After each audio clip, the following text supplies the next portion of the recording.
So I really wanted my tiger to come out, but it's not working out for me. Hi everyone, welcome back. It's about time for another PR video. And I think you're really gonna like this one, and I hope you do.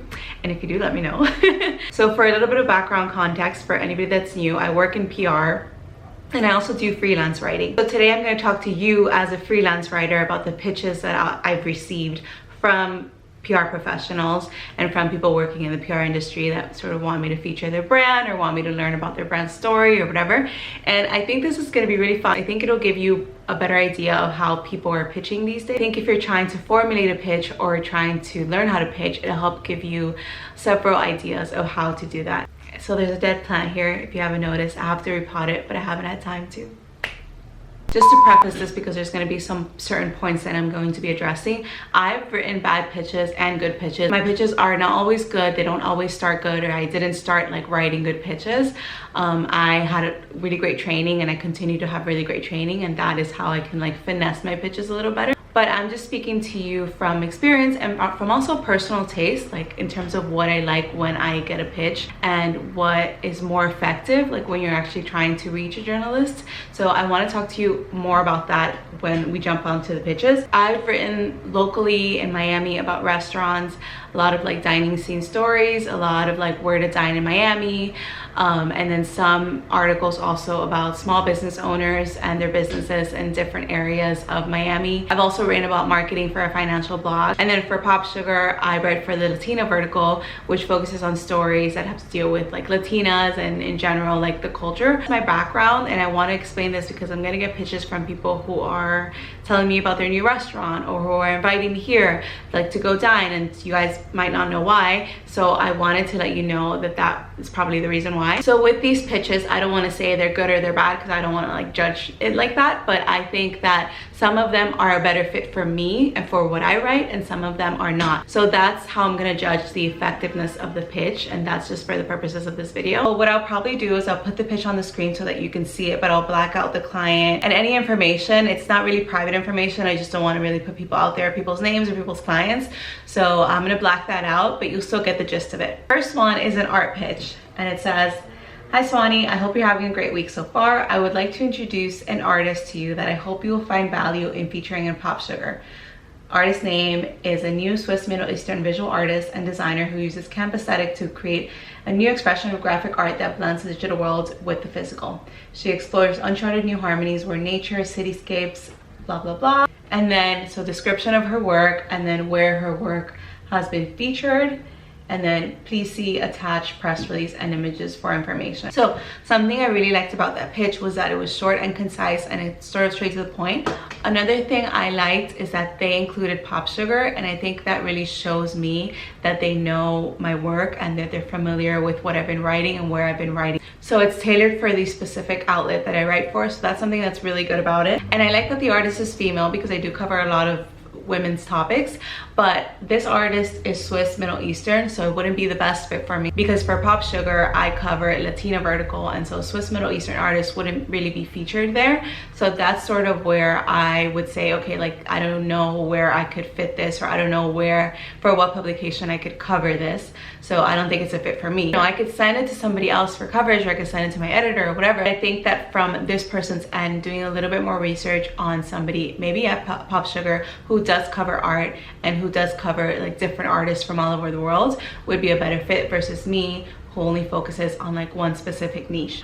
Another good thing was that she did include the press release and the images, which is always good. I always like to include images in my pitches because I think it gives a visual description of what I'm talking about, which is always helpful for people, I think, or for me at least. So my camera ran out of battery, I had to charge it. Now we're back.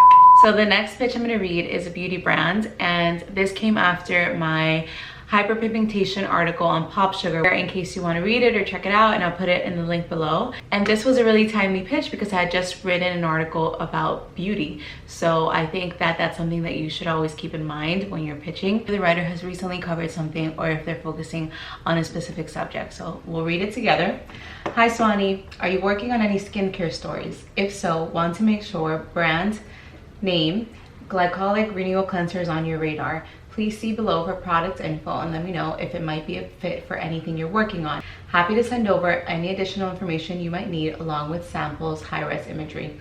Thanks. And then below it includes information about the product with a photo of the product. So I think this pitch is like a good start, and I like that it's concise, but I think that it could be stronger in its first sentence.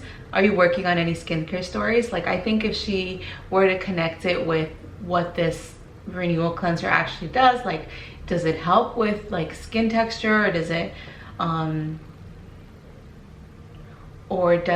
help with brightness? Like, she could have said, are you working on any skin stories on how to brighten your skin, or working on any stories on products that effectively exfoliate your skin, or just be more specific towards what the product is actually going to do for me or for the person. I like that she said that she was sending on samples and high-res imagery in case I wanted to try it. Obviously, if I'm going to talk about a product, I want to know what it does to my skin first, and I want to be able to test it out first. Products, I think samples are like very good to send, especially if you have like a good promise that the writer will cover your product. So you want to be able to set aside a budget or some sort of marketing side samples for you to send out to writers, journalists, influencers, whoever is going to cover your product, because there's so many products out there that not even like sending a product just guarantees that the writer will cover your product. So it's definitely worth sending it, and sending it in a creative way. But yeah, that's what I would have done in this pitch. I would have just made it a little bit more specific to what the product does, and maybe add a little bit more like what kind of skin stories are you working on, like what stories are you writing in the future that I can like help you with, or that I can send you products for consideration. So I think like wording like that would have been better for me, and would have better fostered the relationship, because you don't want to just ask like, hey, are you working on any skin stories, can you please feature my product? But you want to maybe like talk about, you did read my last skincare story, like maybe comment on it, and maybe say like, what other stories are you working on that have to do with skincare in the future? Maybe I could help with this, or maybe I can send you products that you could consider. And I think that is how she could have strengthened this pitch a little bit more. But I did like that it was short and sweet. This next pitch is about a train that we have here in Miami, and I'll read it. It says, hello Swanee and happy Basel. So it was during Art Basel. It says, today, Monday, December 2nd, train name in partnership with Miami's Rubel Museum debuted a special Keith Haring wrapped train just in time to kick off Art Week Miami. Connecting West Palm Beach and Fort Lauderdale to Miami, train name offers a stress-free, car-free alternative to get to the center of the action, steps away from downtown Miami's museums and satellite art fairs, all while avoiding the infamous traffic of Art Week. Train name debuted a train wrapped with images drawn from Haring's iconic work in the museum's collection, with additional Haring imagery on display in its West Palm Beach station. To celebrate the museum's opening on December 4th, train name will offer special Haring illustrated tickets and free admission to the museum with proof of ridership. President of blah blah blah. Okay, so you got the gist of it. The good thing about this pitch is that it has information about the client. It's timely because this was sent to me during Art Basel, and so it had to deal with what was going on in the conversation of Miami in that time. Those are the two really good things about this pitch. I don't cover trains or art at all. Like, I've never covered that. So I'm not exactly sure how I got on this distribution list. Maybe it's because I'm based in Miami. This would not be a good fit for me just because I have no outlet to pitch this to or to write anything for. And I don't really cover stuff like this. So that's something I would have done better, is just like sort of maybe look at your distribution list before you send it out and make sure that the people on it are actually covering what it is that you are going to be talking about. Another thing I would have done, this pitch doesn't really give me an incentive to go check this out. There is no like personal invitation to experience a train or even to like walk around and see it, or like any sort of media event. So I think it really doesn't give me an incentive to cover this or to be interested in this. It just basically gives me information, like just the information, but it doesn't convince me that I should cover it, or even if I could, or that this is like a super important thing to be covering during Art Basel. So it could have benefited from more information on why this is significant, why it's important, why this time, instead of just talking about the partnership and just giving you information. She did include images, which is great, and she gave me a lot of information in just a couple of sentences, which I also enjoy. So those are the good things about that pitch, and also my opinions on how that could have been better or more targeted to me specifically and what I write for.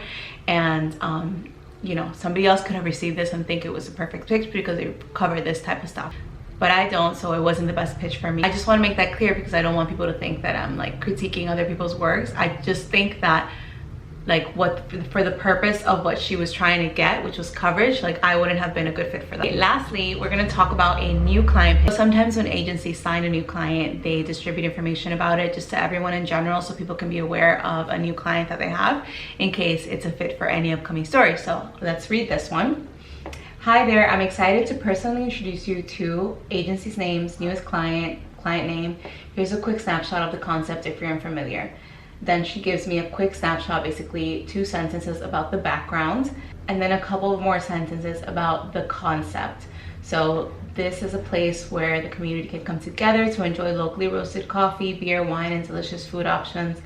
It has established partnerships with local brands, including blah, blah, blah, and then it's an option of drive-through services, etc. I've included images here. And can this client be of interest for any upcoming story? Or would you be interested in learning more? Don't hesitate to reach out. So what I like about this pitch is that it gave me good information and it was really well written. It gave me information about the background story of this person and about the concept and about local partnerships that they're doing to help local business and to partner with companies that people already know and like. So that was really good. So I think this pitch is really strong in terms of language and in terms of convincing you and making you excited about this place. For the purposes of this pitch, I wouldn't normally say like, would you be interested in learning more? I would just be a little bit more specific on what there is more to learn about. But I think for the purposes of this pitch, which is a pitch about a new client, this works, the sentence works there where it is, because maybe you don't want to learn more. Maybe you're like, oh cool, I'll keep it in mind for another story. I really like this pitch. I think it's well written. I think that it is helpful. Not a good fit for me right now because I'm not really focused on food, like the food scene anymore, although in the past I was, so that's probably why I'm on this distribution list.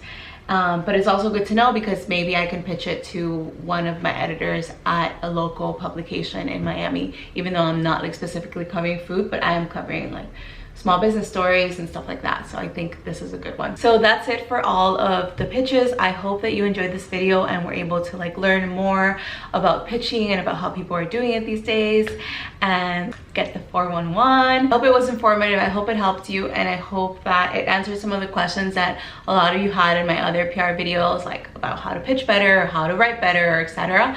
And let me know if you liked it. As always, thank you so much for watching, and I'll see you here next week.